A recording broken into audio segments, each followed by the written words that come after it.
get money back to Arkansas. I noticed a lot earlier than what I usually do, man, but I had it on my mind last night watching a couple videos on YouTube. And it was just hurting my heart, man, because I'm looking at this video of Little Durk's son.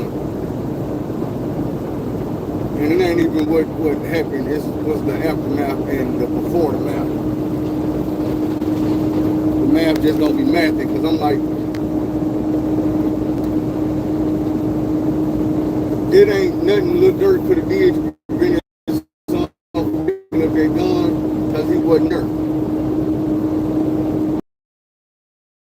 Part that should be in parentheses and quotations is he wasn't there. My thing is, my issue is, if you look at the thumbnail, it's about 7 kids over there with Little Durk. If they're not all his, and some of his nieces and nephews that he volunteered to take care of, but he ain't there for none of them. See, Little Durk want to be a rapper. He got street fame and street dreams, and he want to do all this out in the streets and gang bang and throw up the set and encourage niggas to pick up the guns and ride, and we're gonna slide. And do it for your son, motherfucker. Like, the saddest part of all is they talking about the little boy going into foster care when he got a whole millionaire daddy out here. I don't get that at all. And I compare him to LeBron James, because LeBron James is another father out here that people want to discredit and discriminate against and talk about nepotism and shit. And I'm like, think about it like this. Correct me if I'm wrong. Damn near from the time Ronnie was born, we all knew what his path in life was going to be. We knew what he was going to end up doing as a career since he was a kid. His daddy been in his life every damn day. He been in our ears, he been in that boy's ears, he been in his heart, he been in his head, telling him, hey, I can't wait till my son get to the NBA and with me. We all knew that. We all know that was LeBron James' dream for his son. And we all seen how every day of this boy's life, LeBron been right there, helping mold, shape, and form that dream.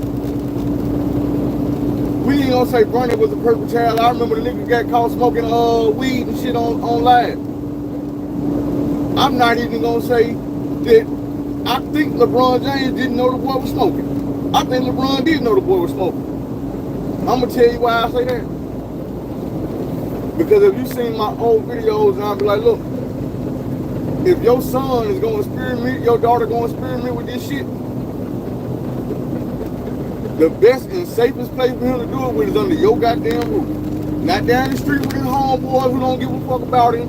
Not down the street with the big homies who lie to him and try to set him up or get him to do dumbass shit, crash dumbass ass, none of that. Right there at your house where you can monitor what he doing.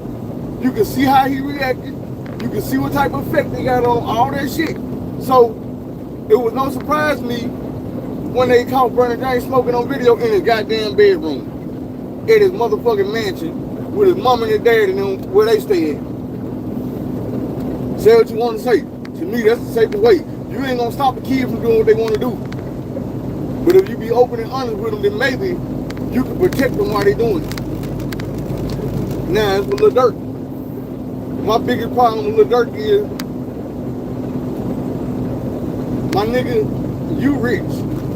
And you had a father. LeBron James didn't even have a father. He ain't had no stepdaddy, no none of that. That nigga was bouncing from friend house to friend house, sleeping on floors and couches, while his mama was working trying to make a way. Your daddy, I know your daddy, Durk, was heavy in the game, Big Durk. See, you Little Durk, your daddy, Big Durk. But my thing is, you a grown ass man now. And you a grown ass man with money. And I don't know if you still trying to impress Big Durk or if you trying to impress Chief Keef or whoever it is out in the streets.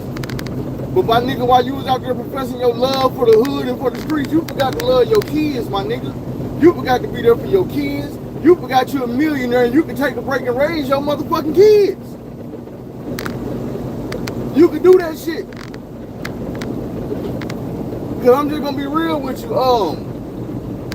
Taking the pictures and having all the girls wearing Burberry and all the boys wearing Gucci, that's cool. That's cool. But how much do you give a damn about your kids? Look at their living situation when they leave. I mean, like, my nigga, you in your music, you big bad wolf in your music, my nigga.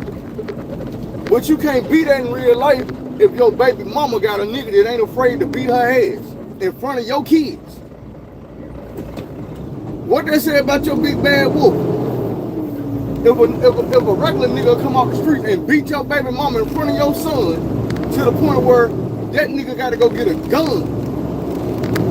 And I seen the video, bro. Boy, they had that gun for a minute pointed and motherfucker trying to stop him. Boy, he wasn't scared of your son. He wasn't scared of that gun. He wasn't scared of you. Thing is,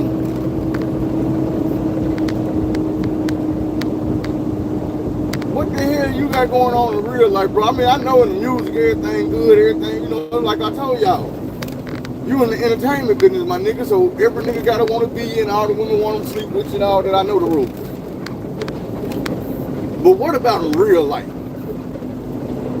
Why some of you dudes can't be that man you portray to be in real life? Like, you run the whole streets, you can't keep your family together. At what point do you decide, you know what? I got 4 kids, that's enough. I got 5 kids, that's enough. And see, it's different with Nick Cannon. Nick Cannon running around the country spending time with his kids. Nick Cannon ain't out here professing to be no gangster and you know what I'm saying, none of that shit. The same way you out here in the street and pretending to be your daddy. Who the hell you think your son was pretending to be when he picked that gun up? I'm just being real, man. I know niggas always feel like I'm going in on these rappers, and I do, because I don't, you know what I'm saying? I almost say because I don't give a damn. But it's really the opposite. It's because I do give a damn. It's easy for me to say, man, y'all influencing these kids, y'all influencing these kids, y'all influencing these kids. How I feel when I say you influencing your own damn kids. Now, it's your son out here that done fucked his life up. Now it's your son out here in foster care. I'm not saying all foster parents are bad parents. Some of them are the best thing that could happen to a kid. But some of them is the worst thing that could ever happen to a kid. My thing is, man, when you make a life, you lose a life. As a mother and a father. When you make a baby, you lose your right to be that cool motherfucker you always thought you would be. You lose the right to be in the club every goddamn weekend. To be high all the damn time, to be running around doing what the fuck you want to do. No, nigga. Your whole job now is to make sure this kid has a better life than you ever did. Once again, that's why I compare LeBron James to Durk in this situation. And it's another reason why I tell motherfuckers, like, look, if you hate on LeBron James, man, you just a hater of your damn self. You mean, you know what I'm saying? There ain't nothing to hate on. Motherfucker like, oh, he be crying, he be flopping. Motherfucker, go back and look at videos of the NBA. That's been happening since the Michael Jordan days. But we ain't gonna get on that. What I'm saying is, LeBron James is a dude that came from not a goddamn thing. Straight out the PJ, straight out the hood. That bad hair, couldn't afford a haircut. Beat up ass shoes, couldn't afford a new pair of shoes. Bad thing was his feet were bigger than his homeboys, so they couldn't even pass him those shoes down.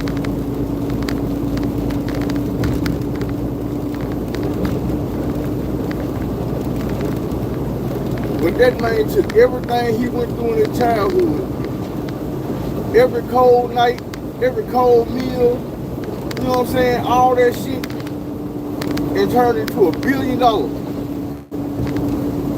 Take care of his mama, take care of his wife, take care of his kids, take care of his business. With a focused mindset that, hey, my kids would never know, ever know what their cold ass food tastes like unless they want to. That's why I look at dudes like Little Durk, like, man, look at the situation your kids is spread out throughout the country is in. And then ask yourself why. And I'm gonna tell you, bro, you is one of the main reasons why. The type of man you is, you decide to have sex with these women, leave them with babies, and get on down and go chase some more money. And when you got to the millions, it wasn't enough. I'm sorry I can't read y'all comments right now, man, but I'll probably pull over and do it before I stop it.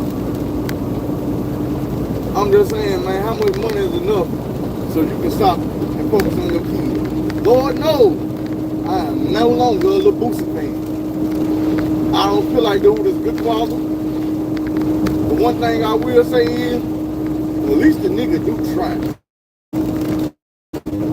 At least the nigga do have his kids with him.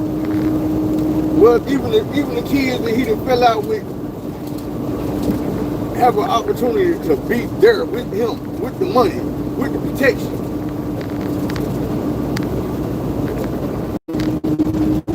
But he lived in a gated community, had bulletproof cars and vests and shit. Me and my mama lived in the neighborhood, bro, where anybody could walk up to our motherfucking house. Any one of his enemies could walk up to the house, kick the door in and kill me and my mama whenever they felt like it. I remember 50 talking about his son was a traitor and some old shit. He quit fucking with dude because he looked up and seen his son in the picture with some of his ops. He was like, man, this is the type of shit that hurt me. Later on, his son was like, no, nigga, them niggas ran down on me and made me take that picture. What the fuck was I supposed to do? I'm not you. I don't have no bodyguards. I don't have no guns, no bulletproof, none of that, bro. I'm just out here by my damn self walking around. When niggas run up on me with guns, they 5, 6, 7 deep, and they say, hey, nigga, take this picture. What the fuck I supposed to do? I smile and take the picture and hope they let me motherfucking go. Daddy get wind of the picture. It ain't like I can call my daddy. Daddy ain't gonna answer the phone for me. And that's what I be saying, man. It's a difference. 50 Cent rich in the motherfucker. So I know that nigga got 2 kids. And having that money and doing what the fuck he wanna do. Got one of his sons estranged, and the other one, that baby mama, it's a rumor she married the puppet right now. God damn. So I say again, what's the point? You rich and you having kids and you just want to be able to lay your seed where you want to lay it and keep you moving. If you think it ain't gonna be no repercussion, no consequences, my nigga, these is little people y'all making. And they growing up and they dealing with the shit you did in your life. You know, I don't know what happened in Durk baby mama situation. But I do know it could be. Niggas be jealous.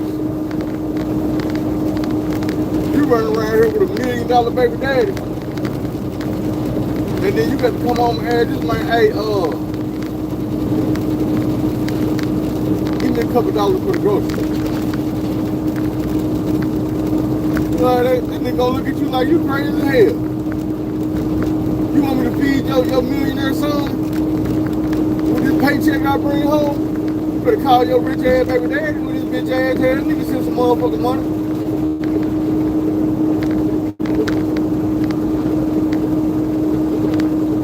They gonna start a fight because soon she had Durk for some money, he ain't gonna, you know what I'm saying? You know how niggas is. Oh, bitch, you got a whole man at the house. Whoop, whoop, whoop. Thing is, my nigga, it should have been you there. You the one putting babies on.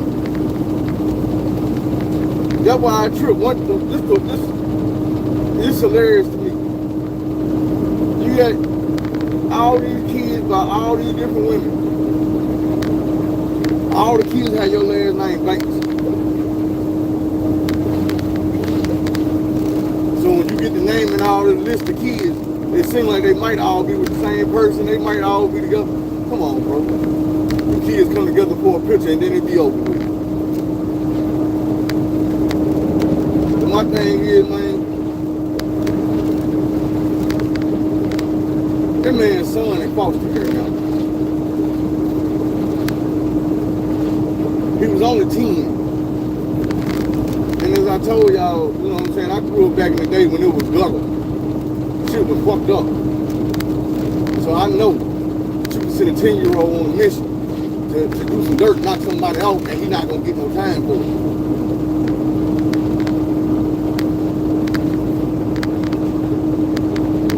The reason Durk's son got took from his mama is because he shot somebody with a gun he got from inside her household. And that gun should have been locked away from the kids. So when that happened, they look at it like, oh, yo, we're going to go and get this little boy away from you, because not only did you got a gun where he can get to him, he done got to the motherfucker and pop the slug in some bitch. The thing about it is, CPS might be sitting there and they fully understand, hey, look, bro, I feel you. If it was my mama getting beat up, I did the same thing. The thing is, you shouldn't have been in a position to where you could do that.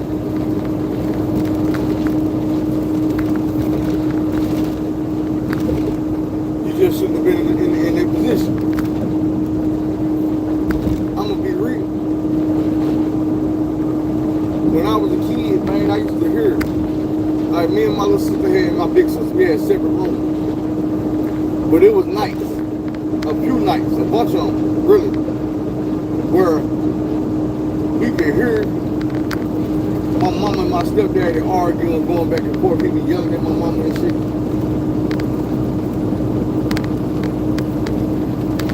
And I would always tell myself, I get up and I'll be sitting on the bed and I'm listening. Like, he hit my mama, I'm going to get a knife at the kitchen and I'm going to handle that. Later on in life, me and my sister were talking to my mama. Dude was out of the picture. And we were telling my mama how we used to hear them arguing and fighting. And me and my sister damn near at the same time both said the same shit. Like, mama, I used to be sitting on my bed listening to see if this nigga gonna put his hands on you, because if he did, I would run to the kitchen, get that blade, and doing something bad. What I had did it, I don't know. Probably that's my mama. Seeing your mama in pain will make you do a strange thing.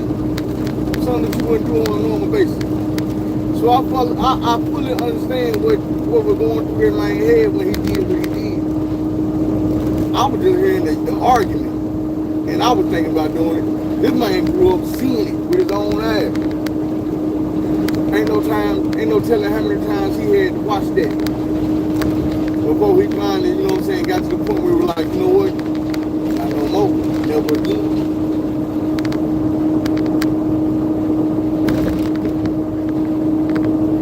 But like I say, man, the saddest part is,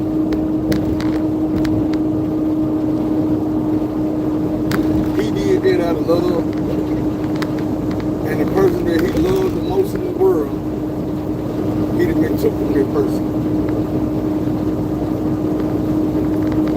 Now, I don't know where his dad is right now or what he's doing, but I just feel like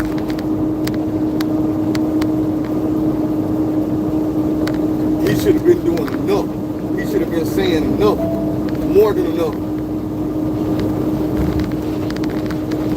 to the point where his son never got took away.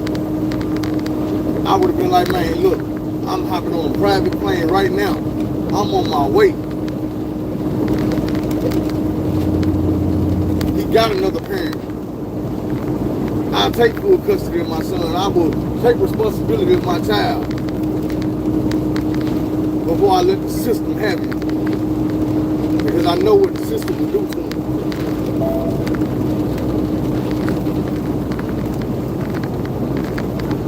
You know what I'm saying? But, and I don't know, but it just seems like Little Durk rather just continue with his music career, continue out here with his lives, continue out with his game banging, then to say, you know what, I'm gonna go grab my child and we're gonna work it out. If I ever drop another album, I'm gonna be a custodial parent when it happens.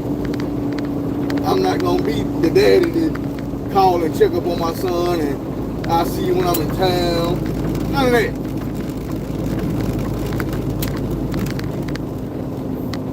I'm like, bro, I make enough money that I can hire a nanny to walk around me 24 hours a day so I can have my son right beside me 24 hours a day. My eyes on him, and when my eyes ain't on him, it's only because I'm not looking that direction.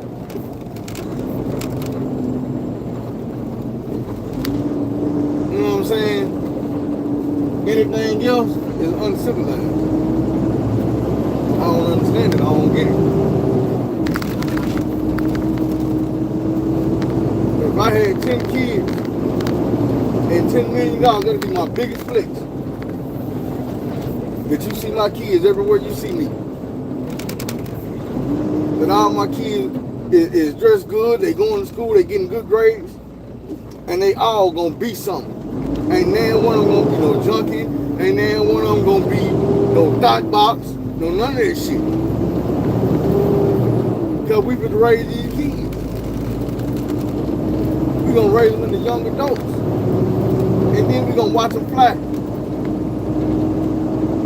I'm gonna take this money I get and I'm gonna help my kids with every advantage I can get them. LeBron James. Am I gonna spoil my kids? Maybe. But I'm not just gonna throw money at them. I'm gonna find a way to explain to my kids and show my kids, look, with hard work you get whatever you want. You don't get whatever you want because I got rich. I got rich, so I'm in a position to give you whatever you want.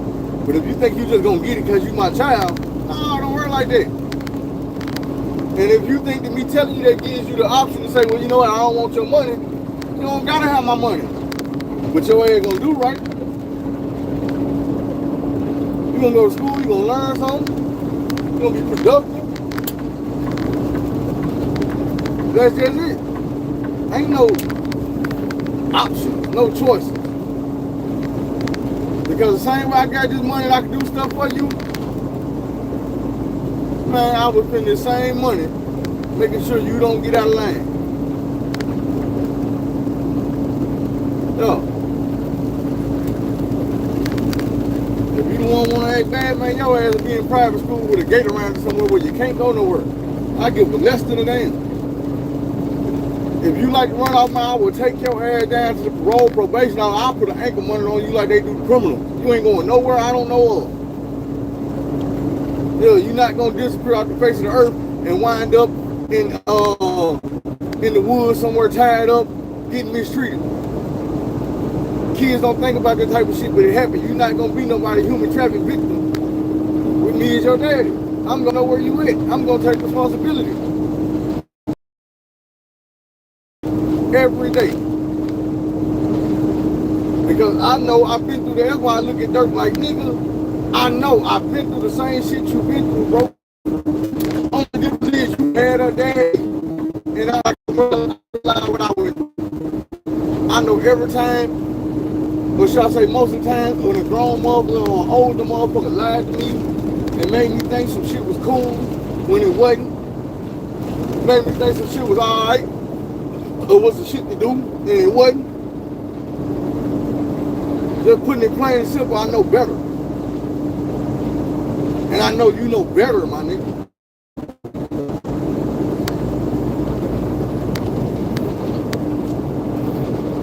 And this ain't just for him. It's for all of us, man. You don't gotta be rich take care of your damn kids, to love your kids, to make sure your kids are doing what they need to do. You just need to be responsible.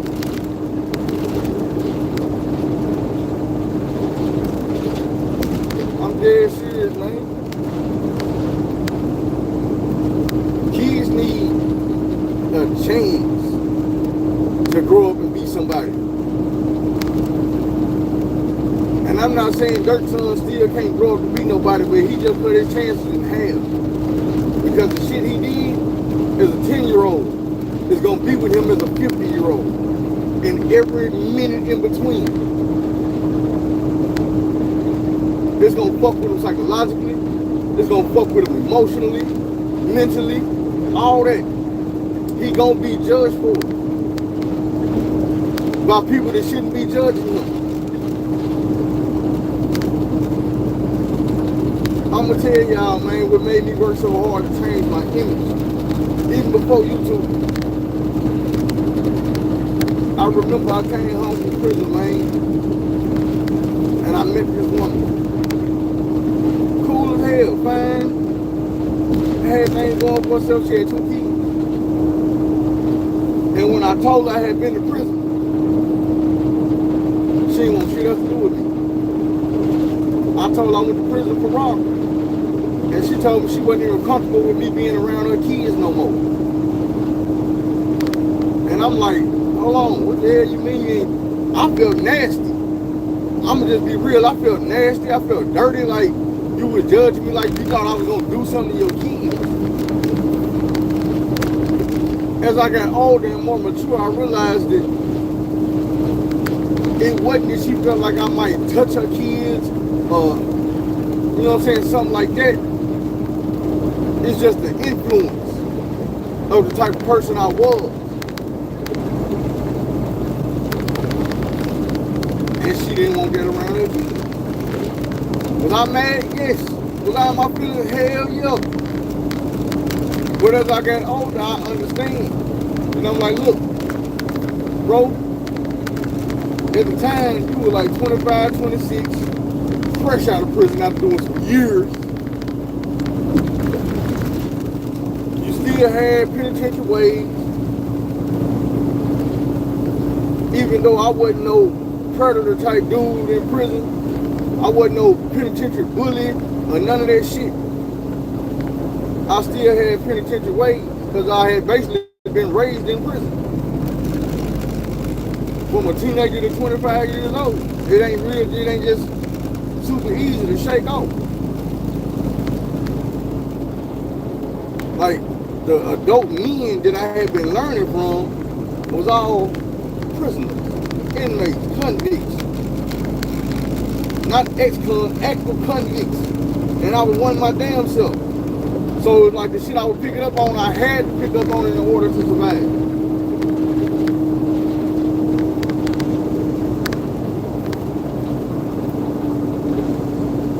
And I realized, I'm like, you know, everybody don't want that around their kids. The way you move, your mannerisms, the way you talk, your lingo, people don't want their kids picking that shit up.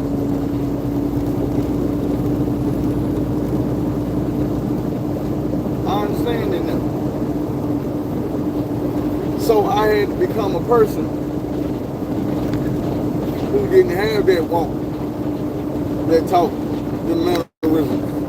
I didn't act like that. I didn't posture myself in them ways. And then I ended up being a person, and now that people hear that I've been to prison, I did all that time, they be like, hell no, I don't believe that. Good. I don't want you to be able to look at me and be like, yeah, it's old penitentiary ass nigga.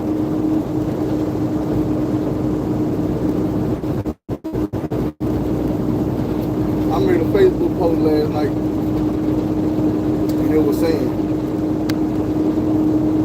because I was thinking about some shit, dealing with this situation. And I was like, you know what? Really what it was, I was on IG, and I stumbled across my cousin page, my little cousin. And he a barber. And I started thinking, He was starting barber school when I was graduating. But I know I'm the reason he became a barber. And it changed his life. You know, he's a grown ass man now. He handles responsibility. He got a wife, he got kids. And he supported his family with the Clippers. And I know I'm the reason he picked them up. It made me feel good. I got other little homeboys, DJ a barber, Lil Man a barber. And this type of shit makes me realize that people follow me. People do what I do. Even if they don't come to me and be like, hey man, I want to be like you. They don't need to. And when I say they don't need to, I mean they don't need to come tell me that. I would encourage them, I would help them. But they don't have to come tell me that, man, I'm doing it because you did it. I realized later on, like, oh shit, dude was watching. He seen what I had going on and decided that might be one of his best moves. And he made it. I'm proud of him. At the same time, I got little homeboys that was out here working at fast food restaurants and now they drive trucks. They buying houses, they buying cars, they taking care of their wife and their kids. My homeboy Steve. Y'all remember the tattoo man come out, the one that did the tattoo on me, come out. Did the wheelchair tattoo on me. His brother, his little brother. Me and dudes work together at the truck stop.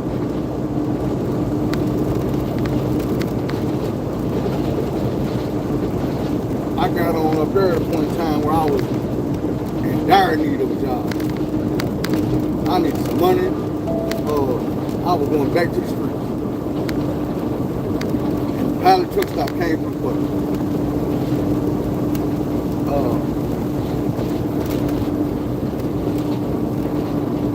When I first met dude, 1 mile, turn his left name was so onto US 59. irresponsible. He ain't had no kids yet. He was so indecisive what he wanted to do. From his life to his girl to even his job. And I'm proud of dude. I done watched him mature and grow up over the years. To where I remember when he had his first baby. This man was literally lie to the boss at work about his son being sick so he could get off and go smoke and go party and go do all this shit. And they all knew him and his baby mama, so if he ever said that, it's like, all right, man, go take care of your little one. And I used to try to tell them, I'm like, bro, you know how many times I want to tell motherfuckers, nah, I need to go check on my mama sick or something like that. And then I think about it, like, no, sir. Because if your mama gets sick, not, you know what I'm saying? You know how guilty I would feel. You know how guilty I feel. Lying, saying something wrong with my mama. And then I look around and something be wrong with my mama. I feel like I brought that on her. And I told her the same thing about his son. I'm like, man, quit lying on your son, bro. Because you gonna feel so fucked up if you ever get that call, there's something really wrong with your child. That shit gonna hurt you, bro. And he wouldn't listen to me. He kept doing the shit. And I ain't gonna tell y'all that something happened to the boy's son. That is not the story. The story is, dude got to a point where he stopped doing that type of shit. He got to a point where he was like, you know what? I'm not making enough money at this job. I'm going to get a better job. I need to make more money. I got another baby on the way. know what? I'm tired of having a baby mama. Baby, will you marry me? Let's go get a house. I'm gonna quit driving this bucket. I'm gonna go get a real car that I can put my family in. That type of shit. That type of shit make me proud. Well, you know, I ain't got no kids.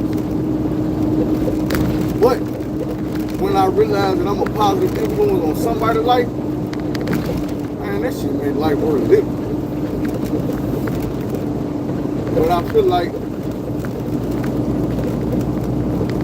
what type of man would I be to sit back and say that I done helped all these people, I done influenced these people, and then I have a child, and I leave my son by the wayside.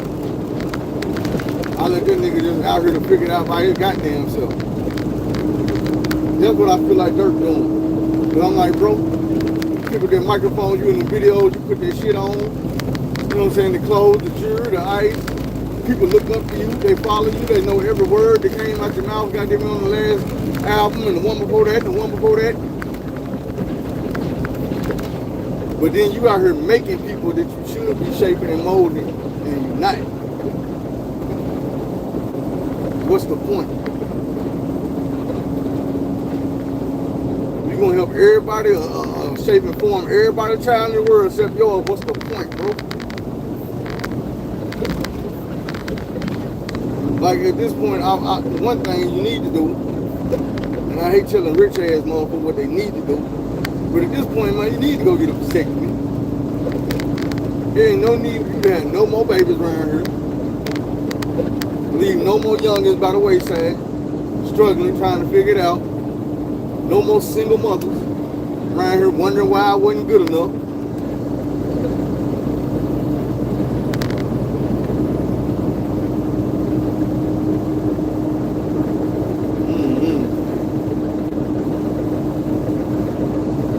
I don't know the name of the game. We got to do better. And the thing is, it ain't just the mothers and the fathers, the aunties, the uncles, the grandmas, hell, the friends, the next door neighbors. Got to go back to how it used to be, where you could tell a motherfucker, hey man, you can do better by your child. I'm gonna help you. Not just saying I'm gonna help your child, I'm gonna help you. And all I want in return is the same help. Pull me up when I'm down. Pull my coattails when I don't know something. When I need to know something. See, we didn't got to, well, we don't even do that for each other no more. The motherfucker sit back like, man, that ain't my business. It is your business. Because guess what? That same 4-5-year-old that you ain't helping with, that you don't know, your next door neighbor kid, you don't know 5 years old, the same one you see sneaking out the house 12 years old, sliding out their window, you shaking your head. They'll be that same motherfucker robbing your ass at 17 years old, 16 years old. Guess what? That child don't even know you've been your next door neighbor all this time because that ain't your business. You don't even know her name. You don't even know her name. Because that ain't your business. But there was a point in time where that child wasn't gonna walk down the street, nothing wrong. Because if any one of them neighbors seen them, then they were getting tore up. And it was always out of love. Kids don't understand that, but it was always out of love. Because the motherfucker loved you just for being a black child or for being a child. No matter what color you is, all kids need love. I don't give a damn. Because one thing about it is, even the most racist person in the world was a child once and they wasn't racist. That is a learned behavior. Some shit a child grows into with help, with influence.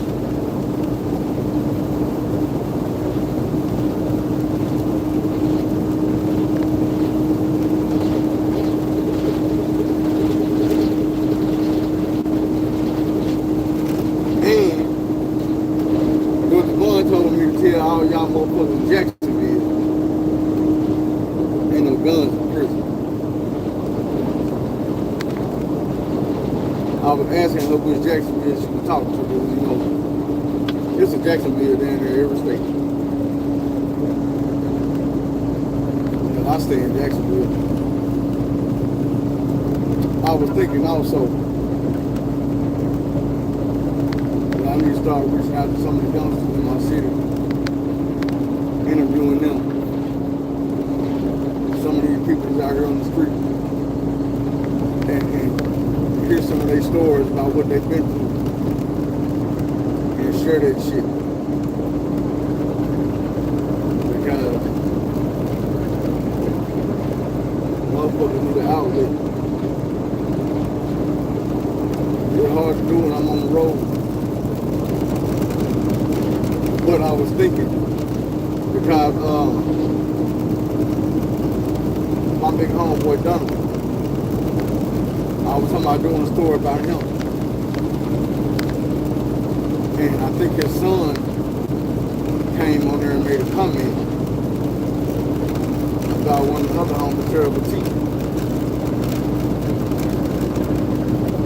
And I was thinking, I'm like, man, Little Durk has been through so much shit. Because his mama Cupcake, I know she lost at least 2 sons. Maybe just 1. Maybe I'm thinking 2 because she lost Donovan too.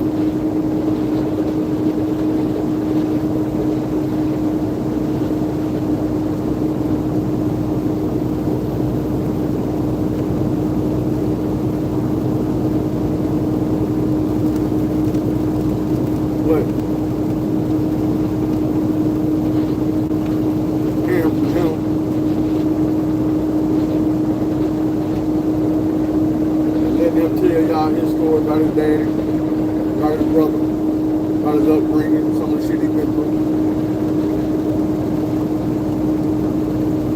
I believe they can help a lot of people. I got a couple more. I was thinking about putting an interview down with. I could probably reach out to.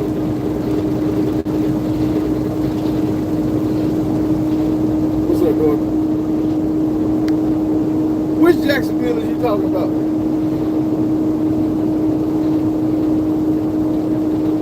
What state?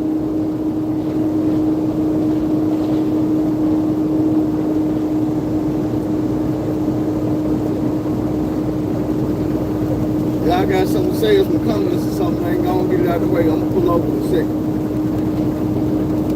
Matter of fact,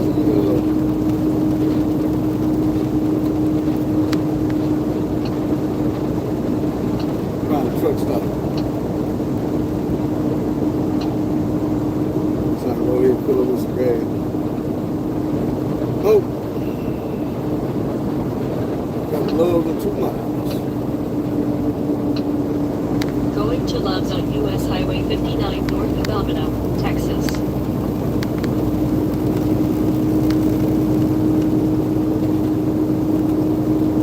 You know the messed up thing about that?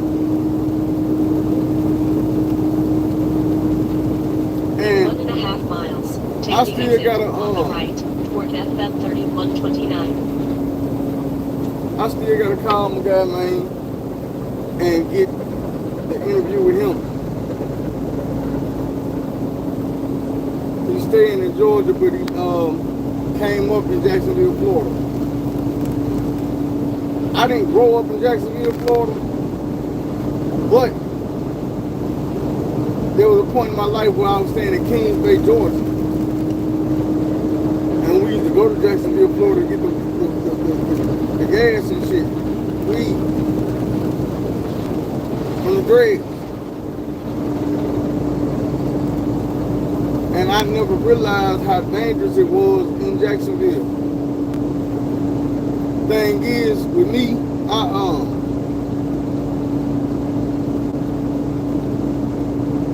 I was a street dude. Take the exit on the right toward FM 3129. Being in them type of places never set off no alarms like, oh shit. It was normal to me. Just the people I seen, the only thing that wasn't normal was the dreads. I'm not gonna lie, cause niggas around me wasn't wearing dreads like that. But as far as the way motherfuckers was moving and talking and acting and you know what I'm saying, that type of shit. In 300 feet, arrive at Love's on the right. That didn't set off no alarms in my head like, man, you need to be careful around here, you know. I'm gonna tell you, man, and I don't know why I find this so funny, but I do. Please drive to highlighted route. I find this funny. When I was staying in Kings Bay, Georgia, we went to Disney World. In Disney World, I ran into an old school dread. Had on the camouflage BDU pants. BDU's is battle dress uniform.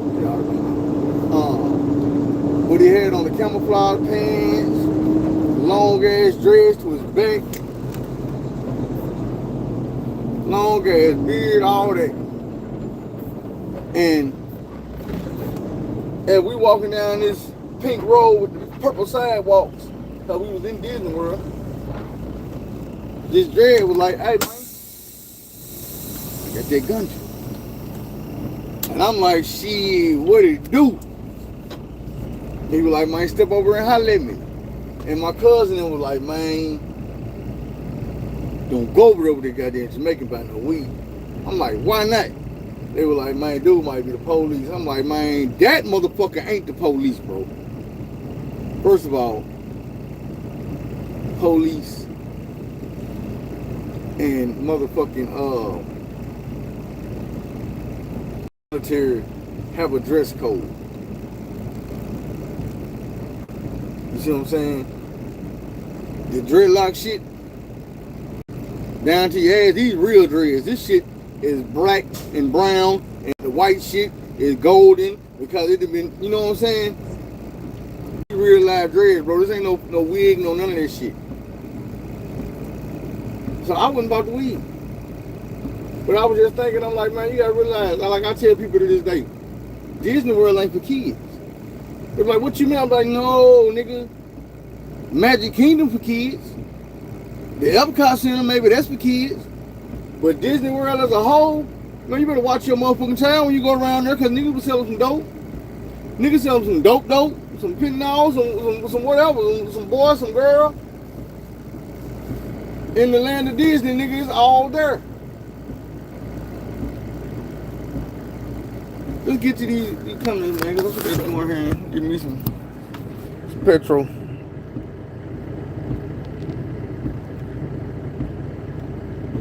What's up? 2 shots to toot, man. Michael Neal, Shad 904.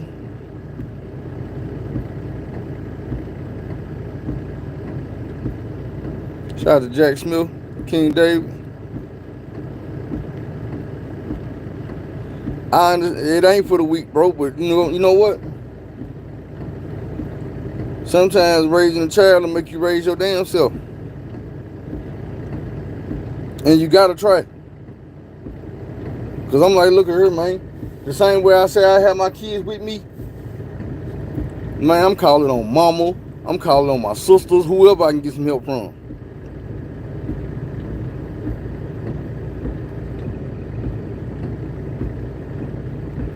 Exactly. Man, I always told myself, man, that when I have kids, I'm gonna be a better father than my father. When I be with a woman that got kids, I always know that, don't look, bro.